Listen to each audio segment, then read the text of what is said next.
Jim Jordan's House Oversight Subcommittee on the weaponization of the federal government was a complete farce. The Republican witnesses who were brought forth to testify before the committee had no place in being there, and these next two clips are going to show you exactly why that is.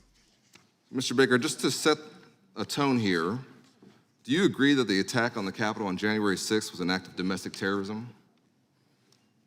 I'm sorry, could you repeat the question? Do you agree the attack on the Capitol on January 6th was an act of domestic terrorism? I don't think I'm in a position to judge that. It was an act of lawlessness. There was a lot of property destroyed. You're here as an expert, and there were sir. crimes committed based on your experience. by trespassing. I don't know if that rises to the level of terrorism, quite frankly. It might. Well, but I don't what know would that. constitute domestic terrorism to you, sir? Domestic terrorism is acts of violence to influence political decisions. That's what we were told. You know what we in the do on past. January 6th every 4 years in this Well, country? January 6th to me looked like a riot.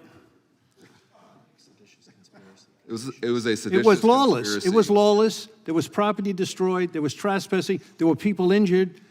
Those are all crimes. Thankfully, numerous courts and juries have disagreed with you and have found many of those insurrectionists guilty.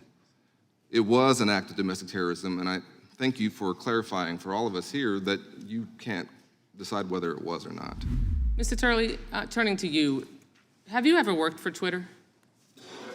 No, Do you have any formal relationship with the company? no, I just have an account. Do you have any specific or special or unique knowledge about the inner workings of Twitter? Nothing beyond the Twitter files and what I read in the media. So essentially, your responses to the questions here today were your own opinion and pure conjecture. No, I wouldn't say that. I mean, I try to base them on what we know from the Twitter files. Well, but you said that you don't have any specific or unique knowledge of Twitter, but you spoke as if you did. You were asked very specific questions about Twitter's, the way Twitter functions and the decision-making that they make, but yet you don't have any unique or special knowledge about Twitter and have never worked for them. And so this is only just your opinion, would you say, as a Twitter account user? No, I've come to give legal analysis based on facts that are in the public domain, and I was really referring to what I was asked about the Twitter files. Reclaiming my time, legal analysis is another word for opinion. I would think there is some distinction, but yeah, it ultimately is an opinion, but I believe the question to me was based on what the Twitter files show, and that was my reading of the Twitter files. Right.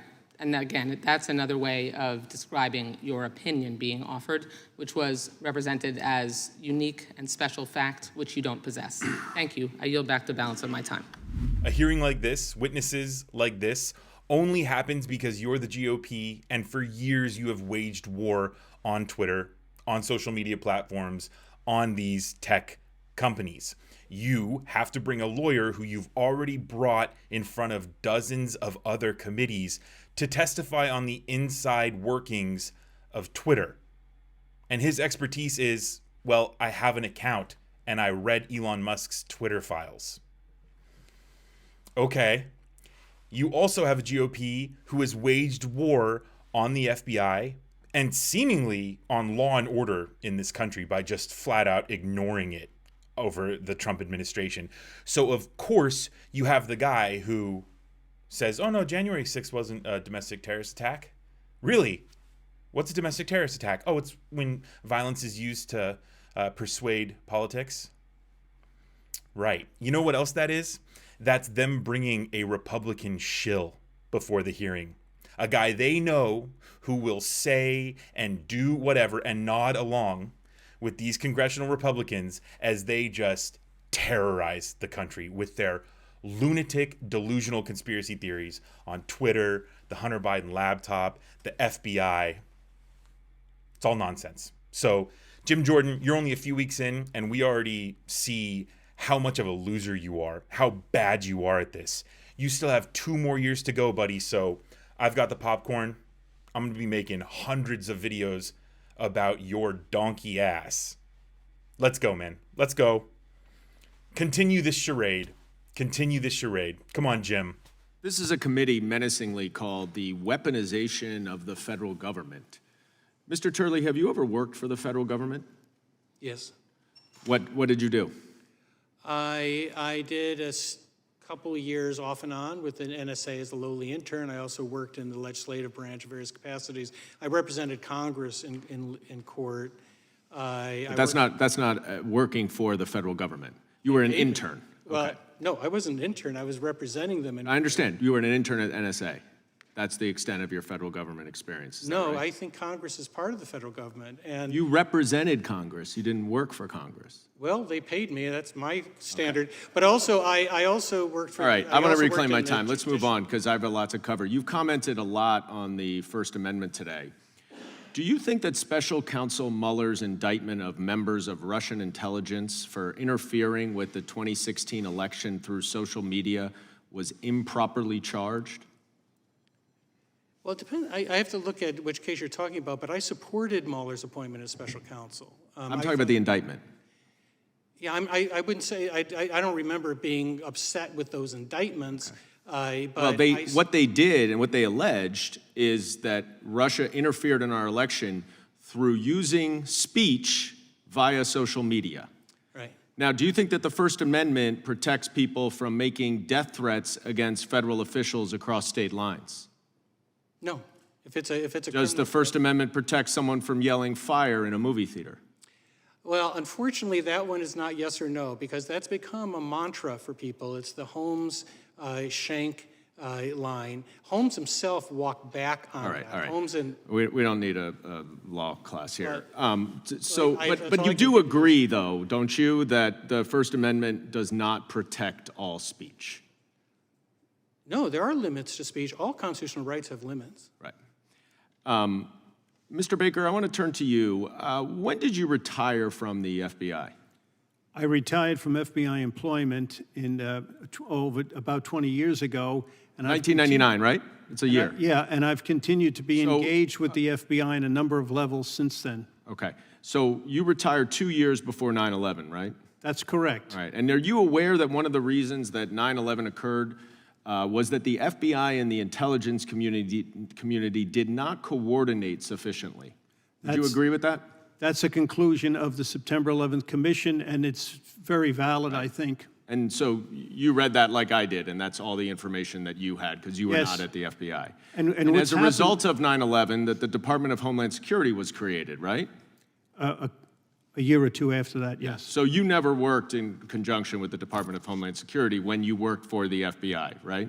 I was working as a consultant during When most you of worked those for the years. FBI, when you were paid by the FBI as a special agent, did you work with Homeland Security? No, it didn't exist. Okay. And you never investigated foreign interference in our elections, did you?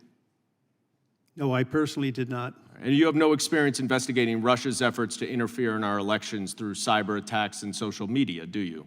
Other than what I've studied and researched. Okay. And in 1999, when you left, did smartphones exist? Of a sort, Really? yes. What? Well, we had phones. We had phones in Smartphones. cars. Do you know We what a had- smartphone we had, is? Okay. Well, Did you ever do any search warrants for emails? search warrants for Emails. No, I did not. I've Did you done, ever investigate domestic extremism?